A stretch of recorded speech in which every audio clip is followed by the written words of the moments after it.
All right, Coach. So, hey, same question as always. How'd you think you played this weekend? We played great, got a couple wins. So how did you think the team handled Tarleton's height and athleticism on Thursday? You know, Tarleton's a very good team, and they're the last team that's beat us here at our building, and it was a very physical game. It was a very emotional game, I thought both teams were going after each other. And I thought we had our composure was very good, and we executed very well, but they're a big team, they're a strong team, they can really play. And they have a chance to get into the regional tournament. They might have to win a game or two here or there, but they could go and win 3 games at the conference tournament and get in that way as well. As deep as you are into the season, do you think you're playing both ends of the court the way you should be? I don't even want to compare the last 2 seasons, but do you think that the timeline is about right for you guys in terms of how you're executing things on the offense? Yeah, I think you always want to try to get better. You know, you never want to be satisfied. I don't think we'll ever be satisfied. We always want to try to clean up our little mistakes and try to improve on some things that we can, and hopefully continue to keep getting better as the season goes along. That's actually, I'm going to try to ask you to compare the last couple of teams. How do you think this offense does stack up to teams that you've had over the last few years? Scored 98 again this past Saturday. Well, statistically, we're probably scoring more points. We go up and down a little bit more, but I'll tell you what, the last year's team was a really special team with Gotch, Ryan, and Brandon. Those 3 guys were really, really good, and it's hard to compare those teams. I'd say we're right there with that team. We'll see how we do the rest of the way out. Talk about your bench play on Saturday. I mean, JT and Jordan combined for 9 3-pointers. Yeah, they were playing a little switching defense, and John L., JoJo, and Quay got them the ball in the right spots. Eric Mosley as well, and Derek too. We're finding guys, and those guys can really shoot it, and they had a nice game shooting the basketball. Defense was pretty good.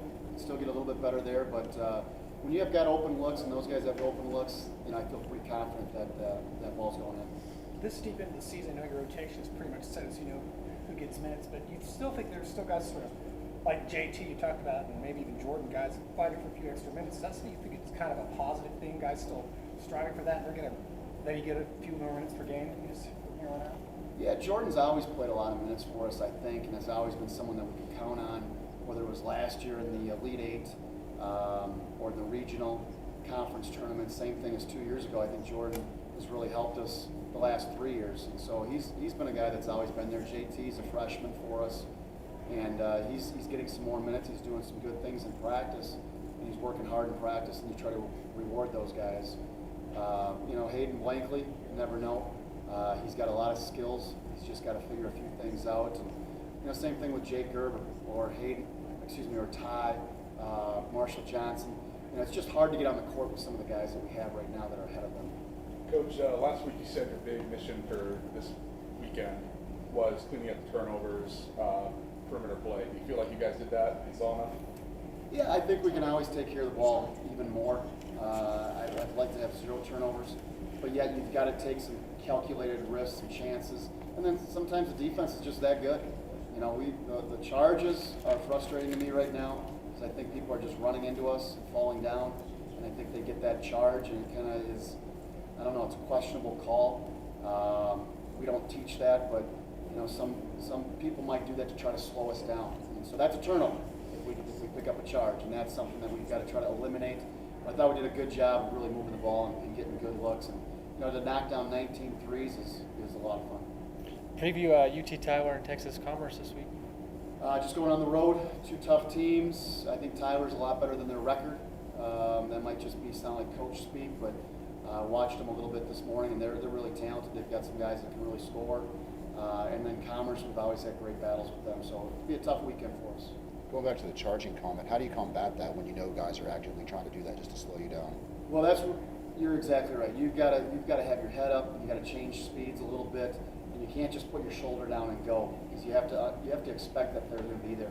But when it's the guy that's guarding you is taking the charge, and you're just trying to move, that's the tough one. Now, if somebody comes over and helps, and there's a charge, yeah, I understand that. But when someone just runs into you and falls down, and you get that black charge call, that's a tough one. It's tough for officials to call as well. I've always been on the side of, I'd always call a block.